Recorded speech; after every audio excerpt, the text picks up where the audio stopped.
মহান মে দিবস উপলক্ষে বৃহস্পতিবার জাতীয় প্রেস ক্লাবে আলোচনা সভার আয়োজন করে নবগঠিত রাজনৈতিক দল আম জনতা পার্টি। দলীয় নেতাকর্মীদের ব্যাপক উপস্থিতিতে কানায় কানায় ভরে যায় আলোচনা সভাস্থল। আলোচনা সভায় প্রধান অতিথি দলের আহ্বায়ক মোহাম্মদ রফিকুল আমিন। আলোচনায় আম জনতা পার্টি সহ বিভিন্ন শ্রমিক ও পেশাজীবী সংগঠনের নেতারা বক্তব্য রাখেন।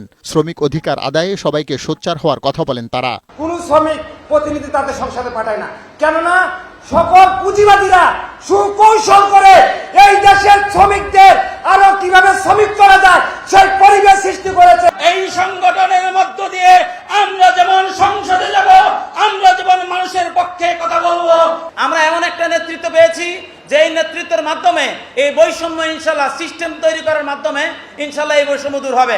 দলের সদস্য সচিব ফাতেমা তাসনিম বলেন, দেশ গঠনের কারিগর শ্রমিকদের কল্যাণে কাজ করবে আম জনতা পার্টি। শ্রমিক বান্ধব যে রাষ্ট্র, সেই রাষ্ট্র গড়ার লক্ষ্যে আমাদের দল কাজ করবে। আমরা কাজ করব শ্রমিকদেরকে নেতৃত্বের জায়গায় নীতি নির্ধারণী ফোরামে ওই পার্লামেন্ট মেম্বার করার জন্য।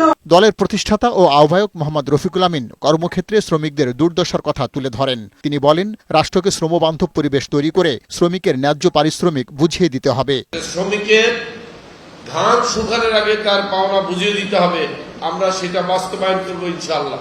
আমাদের আগামী দিনের রাজনীতির বড় এজেন্ডা হবে আপনাদের পাশে দাঁড়ানো, আপনাদের অধিকার আদায় করা, আপনাদের পক্ষে আওয়াজ তোলা।